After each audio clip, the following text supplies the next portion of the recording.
Yo! Ako si Zaki at eto na naman ang panibagong episode ng Zaki Reacts. Ang imamarathon natin ngayon ay mga preparadong Zaito battle.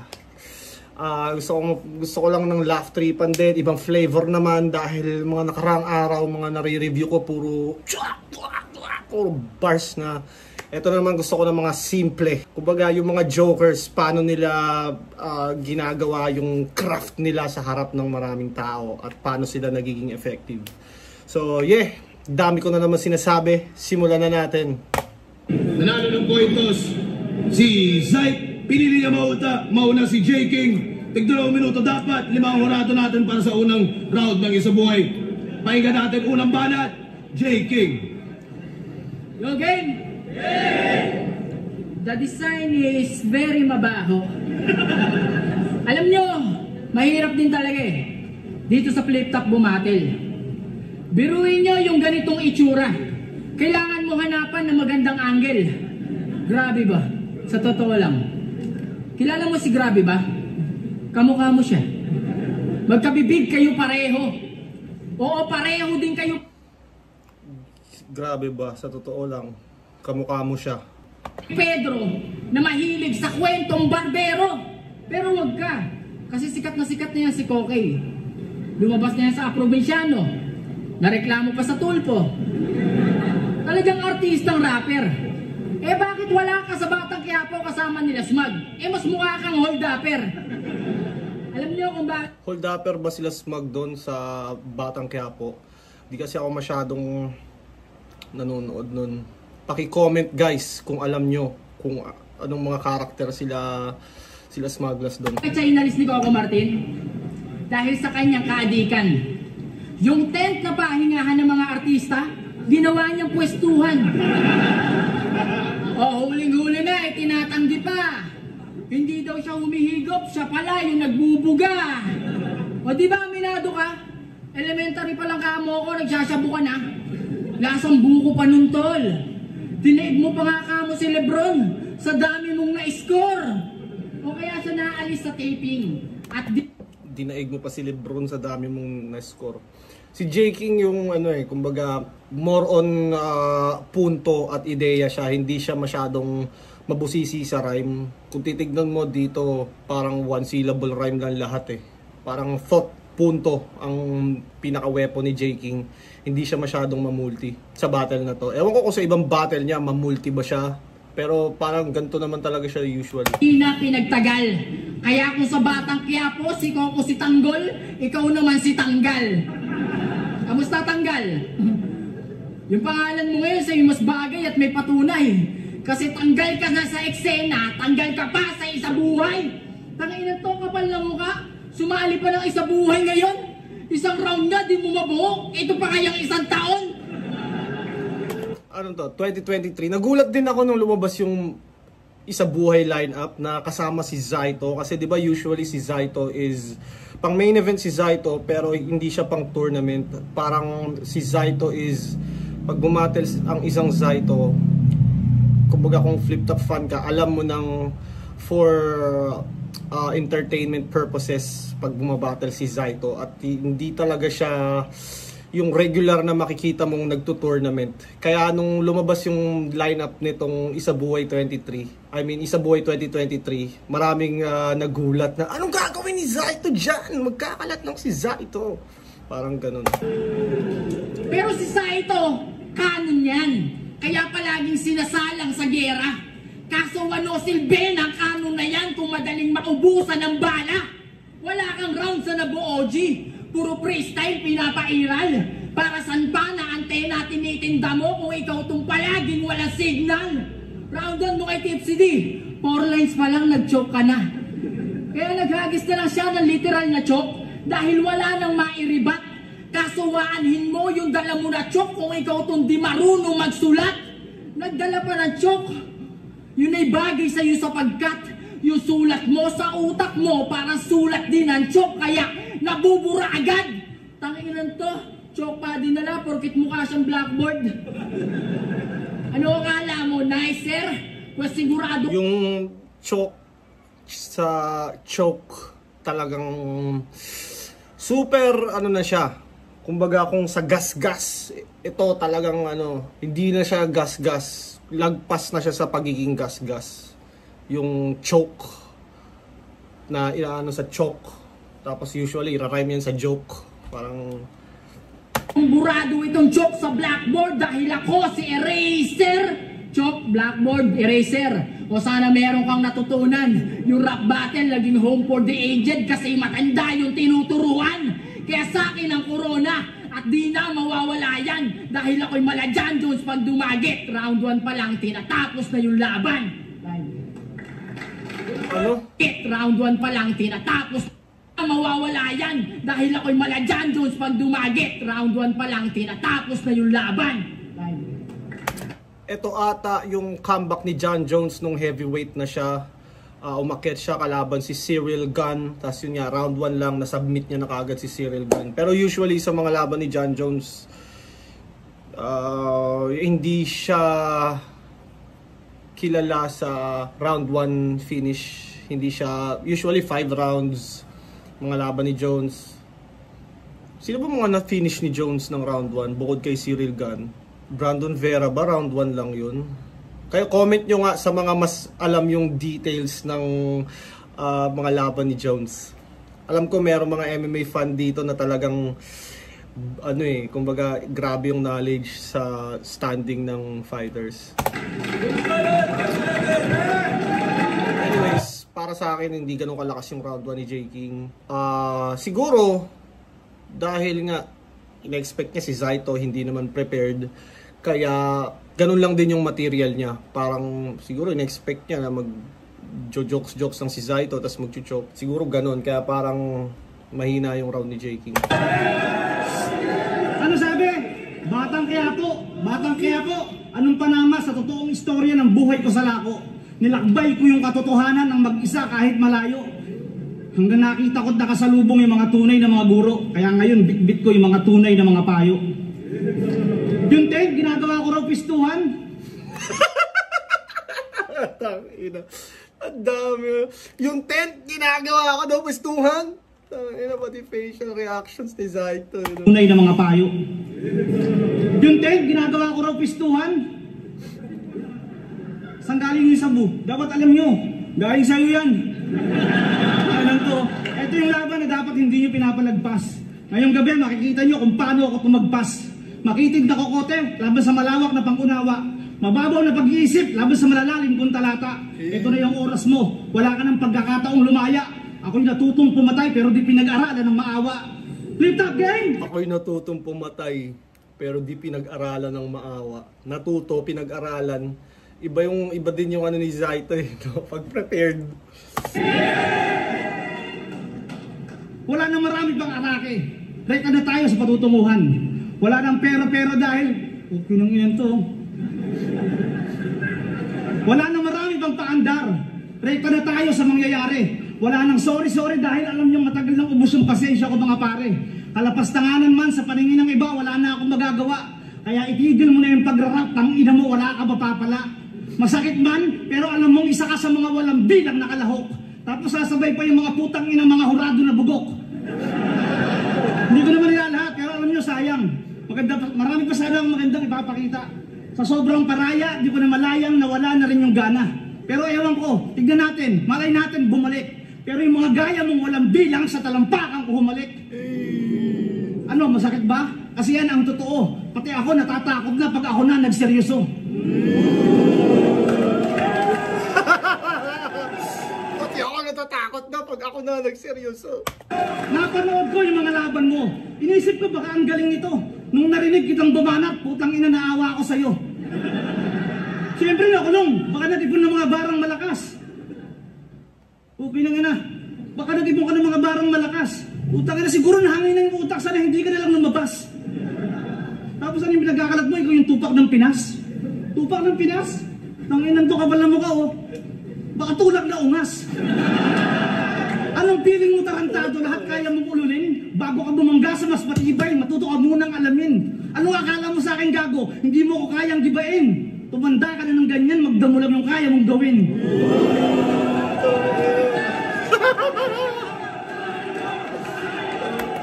malakas ng konti yung kay Zaito. Kumbaga, kinakapa-kapa niya lang din. Mas malakas ng konti yung kay Zaito. Siguro kung 8 kay Zaito, 7 yung kay J-King. Parang ganun yung rating ko sa round 1.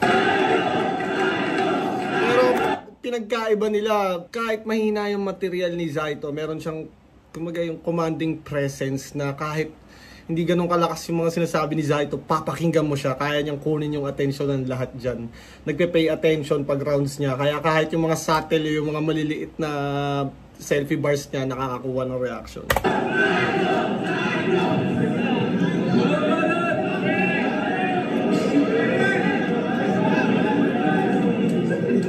Yo! Nakulong daw ako sa damo. Sabi ni Saito, nakakahiya naman sa lata ng nido. Round 2 game! Sabi ni Saito, alang-alang daw sa tropa, tsinyupa niya yung titi ng Koreano. Saito, di kami naniniwala na pumayag yung Koreano. Yung tsinyupa yung titi ng Koreano, alam ko paulit-ulit ang nagamit kay Zaito yun. Pero sambang battle exactly yun? Parang gusto ko yung masilip kung paano sinabi ni Zaito yun. Pwede ba paki-comment para malaman ko kung anong next na papanoorin kong battle ni Zaito? Pero sige, ngayong gabi revelasyon. Pero bago yun, anyong sa lahat ng nandirito. Ngayon, ano pakiramdam sa ito? Nakaharap mo na ulit yung tsinupa mong Koreano. Tangay na, yamaga. Tangay na, yung ginawa mo wang laswa. Parang pamporno, wang labo. Battle MC na nyunyo pa. Dapat kalaban nato si Shaboy at Serdeo. Kaya pala na nyunyo pa. Parang pamporno, wang labo. Battle MC na nyunyo pa. Dapat kalaban nato si Shaboy at Serdeo. Yun nga, parang walang effort. Yung kumbaga yung hindi talaga nagmumulti. Parang malabo, Serdeo. One syllable, yung O lang nag-rhyme, one syllable. Ano to yung dati, ganito na yung ewan ko. Kaya pala nakalaban mo rin si Vice Ganda. Nilait-lait siyang itsura mong masagwa. Nakakahiya. Dahil ikaw yung unang flip-top MC na tinalo ng bakla. Kaya mo mambugbog ng kalabaw, kambing at saka aso. Pero nung nakalaban mo si Vice Ganda, ikaw yung binugbog ng kabayo. Di umubra pa kontra nitong albularyo. Nung nakaharap na si Motaro. Palibas sa Pedro ka lang sa pangalan. Pero hindi ka penduko. Pedro, yan ang tunay na pangalan ni Zaito. Kaso matatalo. Dahil ngayon si Pedro, hindi magiging bida sa kwento. O kwento, speaking mo kwento, gaano ka katarantado? Nung tinanong ka kung sino bida sa Titanic, ang sinagot mo si Elsa at Lando. Gago! Anong si Elsa at Lando? Ang tunay pong bida sa Titanic, si Luxuria at Saito. Tanga na si Saito parang inosente. Pil na pil pa harapan ng barko. Imbis na si Luxuria, aba, si Saito yung gumanito. Tila naghihintay ng yakap. Kaya dali-dali lumapit si Luxuria. Niyakap si Saito. Tapos tinapon sa dagat. Kamunan to, akala mo romantic story. Pasensya na Lux, nadamay ka. Sinadya kong ikaw at yung Titanic ang isunod. Para ipaalala lang kay Saito kung paano mo siya pinalubog. Maraming pagsisisi abutin na to. Baka sa pagsisisi lumagpas pa. Dahil itong sisi, hindi na nasisinong kalaban niya. May album ka pang ganti ng patay, porkit mukha ka zombie. Yung album mo sablay, baka tinutukoy mo ganti ng buhay na mukhang patay. Nagpaparami ka daw sa dilim, kasi isa ka ninja assassin. Pues pag ako nagparami, unang letra ng Zaito, pararamihin para tulog ka sa akin. No, siyempre, di niya naintindihan yun. Unang letter, hindi unang linya. Si isa ka ninja assassin. Pues pag ako nagparami, unang letra ng Zaito para... Unang letra ng Zaito, tama. Assassin. Pues pag ako nagparami, unang letra ng Zaito, pararamihin para. Tulog ka sa akin, no? Siyempre, di niya naintindihan yun. Ganyan kabobo tong buwang. Galing na ng kulungan, pero yung bars, hindi pa rin alam. Ano, tandaan mo, Saito ka lang, Saito ka lang. Si Conan ako. Ano, Kuya Kebs, nakonan mo ba? O kung nakonan mo na, sigurado sa susunod na isa buhay nako, nan ka na. Okay, nangina mo, Jeking, ang lakas ng tama mo. Isa yon yung ginawa ni Zaito na yon, yung Mo ba? O kung nakonan mo na, sigurado sa susunod na isa buhay nako, nan ka na. Okay, nangina mo, Jeking, ang lakas ng tama. nako, nan ka na. Eh. Nako, nan ka na. Ang pinapunto niya, nako, wala ka na. Sa susunod na isa buhay nako, nan ka na. Okay, nangina mo, Jeking, ang lakas ng tama mo. Yung ginawa ni Zaito na yon, yung kakatapos mo lang puman or mag-ender, tas sasabatan ka kagad ng ganun. Isa yun sa pinaka-effective na pambasag ng ender nung kalaban at intro ng round mo. Isa sa pinaka parang kumbaga matatabunan siya kagad.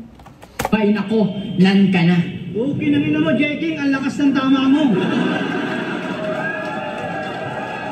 Ikaw, kung magsalita ka, alam mo, ang dami mong nalalaman. Alam mo kung usapang gandang lalaki, wala kang kinalaman. Ito, trivia. Alam niyo ba kung kailan yung unang pagkakataon na may mga babaeng nagsuntukan? Alam niyo kung kailan? Nung lumabas ako ng pintuan. Alam niyo ba? Totoo daw yun eh, may mga babae ni Zaito na parang nag-abot ata sa, hindi ko alam kung anong event, pero nag-abot sa isang event tas nag-away dahil kay Zaito. Damn! Pinag-aawayan ng mga chicks ang Tito Zaito natin. Kung kailan lumusot yung mga pangit na itsura hindi mo maintindihan. Alam niyo kung kailan? Ang tatay mo nalibugan. Boss Arik, sa susunod huwag mo na itong tulungan makalabas. Ang yabang, ang putang inang kahambugan wagas. Pag nagkwento sa inuman, akala mo kasi yung big time na matigas. Pag uwi, putang ina, walang maisaing na bigas. Oo, alam ko, parehas tayong nakulong. Yung sa akin may dahilan, yung sa'yo katangahan. Alam mo, sabi... Parehas lang yun. Yung sa akin may dahilan, yung sa'yo katangahan. Anong dahilan yun? Parehas lang yun. Parehas lang tayo nakulong, guys.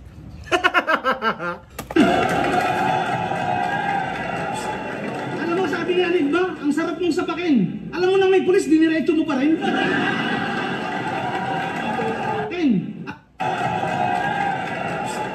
Alam mo, sabi ni Anig ba, ang sarap mong sapakin. Alam mo na may pulis, diniretso mo pa rin. Yeah, kumbaga, kinukwento ni Zaito dito yung ni J. King, yung pagka-aresto niya kasi base sa balita, sa checkpoint daw, dumaan sila na walang helmet tapos nahulihan sila ng Smokey. Kaya, alam mo na may pulis, diniretso mo pa rin. Diba? Ang sarap mong lumutog sa pader, baka sakawin magising at matauhan. Huwag kang magkwento ng istorya kung walang katotohanan. Kaya huwag kang magyayabang ng putang ina. Kumbaga, di ba ang lalim ng ng story, pero parang banat lang ni Zaito, sobrang simple. Alam mo na may pulis, diniretso mo pa rin, di ba? Hindi na nga siya nagbigay ng masyadong detail dun sa nangyari kay J. King, pero alam mo yun yung simpleng thought na gano'n ni Zaito. Kumbaga, makikita mo sa ganitong battle rapper kung paano ma-maximize yung mga simpleng thoughts. Buhay mo sa kulungan, hindi kami interesado sa resulta ng sarili mong kagaguhan. Huwag ka magmalinis, tang ina mo. Alam mo kung pasimple kang nagtutulak. Huwag mong pasukin ang diskarte kung ang galaw ay gitiyak. Mahirap pag ang karma mismo naningil. At alam mo yung pwedeng maging resulta pag hindi ka nagtigil. Naaatin mong patidihin yung anak mo mula sa perang pinagbentahan ng droga. Pinahirapan mo pa yung sarili mo. Sana nilaga mo yung damo, total parehas din naman katas ng marijuana. Bali wala rin ang biyaya at mga pangarap mong abot-tanaw. Aanhin mo ang lahat kung ang landas mo ay ligaw. Tanggapin mo yung mga bagay, harapin mo yung tunay na ikaw. Para sa ng tagumpay kung namumuhay kang saklaw. Ang pagrespeto sa sarili ay basihan kung paano ka irerespeto ng iba. Ang pagrespeto sa sarili ay basihan kung paano ka irerespeto ng iba. Parang pwede mong ilagay yung picture ni Zaito yun, pug, tas ilalagay mo yung quotes na yun, Zaito 2023. Kaya huwag mong hanap. Ang pagrespeto sa sarili ay basihan kung paano ka irerespeto ng iba. Kaya huwag mong hanapin yung respeto kung sa sarili mo walang pagpapahalaga.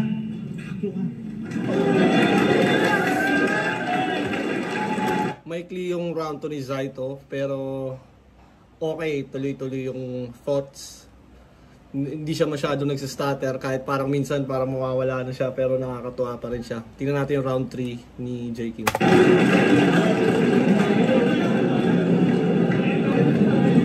Katangahan daw yun sa checkpoint. Ang tawag doon, mabuting mamamayan. Kaya sa pulis ako na nagdala.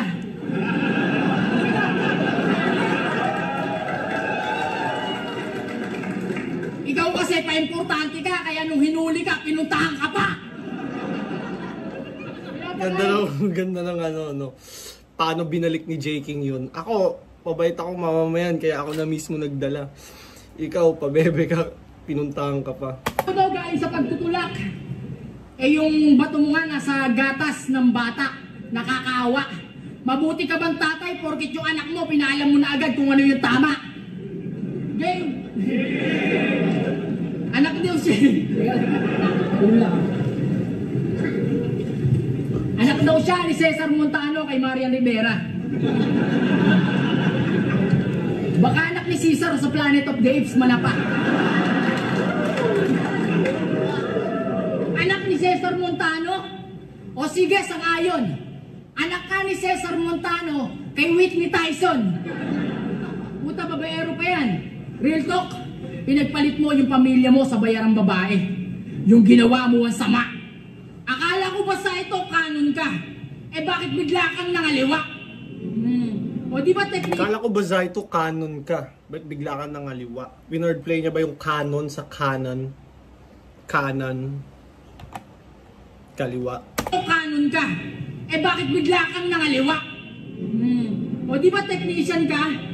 Magaling bumuo ng ibang bagay to, pambihira. Slang tribe yung canon sa canon. Bumubuo ng ibang bagay pero yung pamilya sinisira.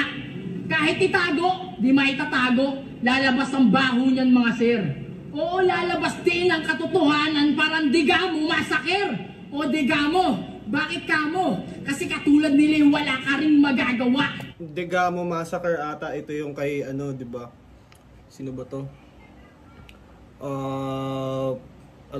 Away politika to dahil ang parang mastermind daw is si Arnie Teves. Alam ko sa anong lugar ba 'yon? Basta nakita ko sa news yung dati na parang nasa isang gate tas may mga pumasok na armado mga lalaki tas pinagbabaril yung mga andun sa loob. Correct me if I'm wrong. Pwede niyo i-comment para mas malaman ko yung specific. Kaya kita napatumba dahil di ka laging handa. Puro freestyle ang dala nitong idol yung tanga. Kung aasahan mo, wala naman yan talagang maibubuga. O ano sasabihin mo? Matibay ka porkit veterano? Isang veterano na nilalampaso ng mga bago? Nung Royal Rumble, nakalaban mo si Freeze Rhymes, Sequence, Sinay na Castillo. Di ka pa ba na nakaramdam? Nakalaban mo lang yung mga bago tapos hindi ka pananalo. Oo, magaling ka magpatawa sa ito. Kaya nakukuha mo yung mga tao. Kaso, yung ginagawa mo, pang promo, kaya hindi pumupunto sa hurado. Ay.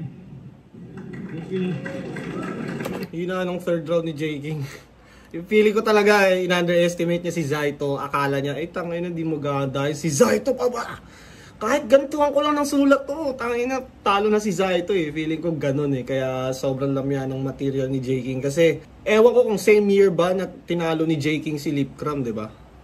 So, itong battle na lang, yung performance na lang dito talaga, feeling ko in-underestimate niya si Zaito. Ikaw putang ina mo ulol, wag kang mag-aasta sa akin ng ganyan. Huwag mong pangarapin yung mga bagay kung walang karapatan. Unang-una, sino ka? Baka di mo na iintindihan. Ang larong to ay tunggalian ng mga ulong may laman.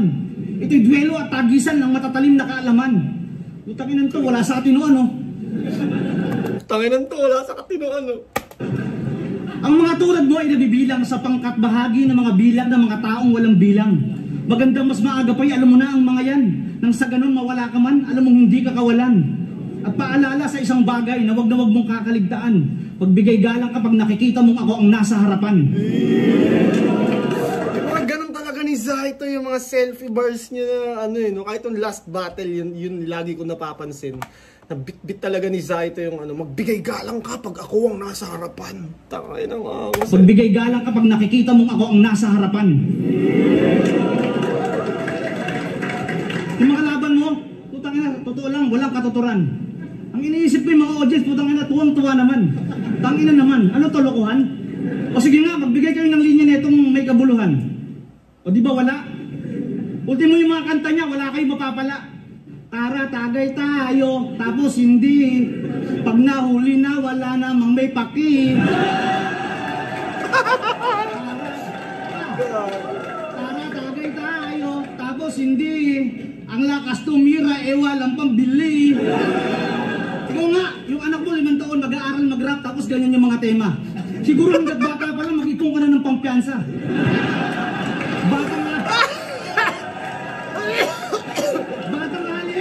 Batang kalye rin ako. 2 klase ang batang kalye, depende sa ugali bilang tao. Laking lansangan din ako. Pare-parehas lang tayo ng dinanas. Pare-parehas tayo nangarap na minsan may magandang bukas. O di ba parehas? Hanggang dumating tayo sa puntong humawak sa mga rehas. Ang pinag-aiba lang natin sa parehong pinasok na landas, hirap man ako'y lumaban at nagtrabaho ako ng patas. Kaya malas, dahil ikaw yung una kong pinugutan, unang ulong pinagulong na magsisilbing palatandaan. Hudyat sa lahat at paalala na mag-ensayo ng mahusay. Pagkat lahat ng sasalubong sa akin ay ginawang ko na ng hukay.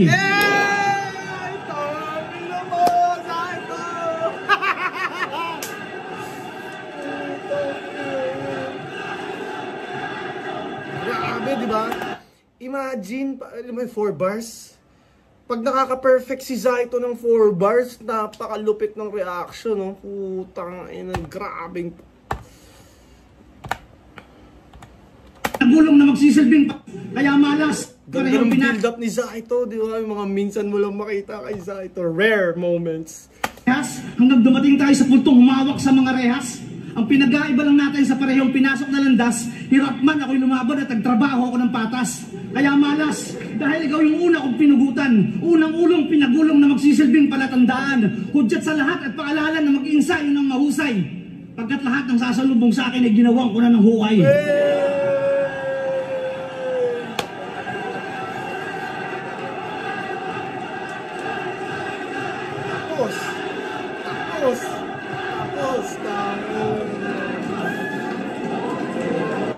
Yan ang mahirap kay Zaito kasi minsan talagang hindi siya naghahanda.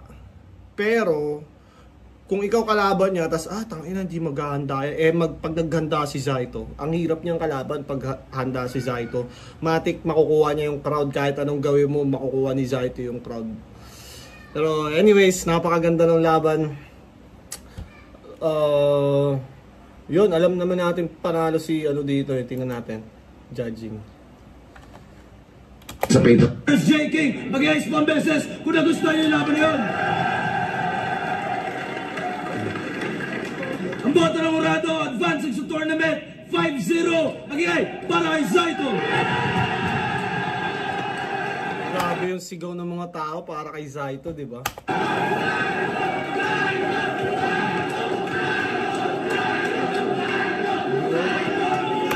Fan favorite talaga si Zaito.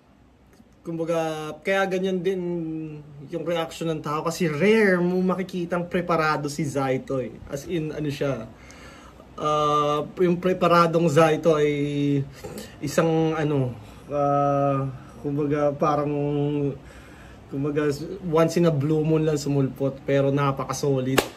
Anyways, actually similar nga sila ni Sak no? Parang laging nag-choke, pero pag may A-game naman, damn, talagang natutuwa yung mga tao. Anyways, maraming salamat kung umabot pa kayo sa parte ng video na to. Yun, shoutout sa Crown Manila, Floodway Hustlers, Baby Jack Apparel. Yeah!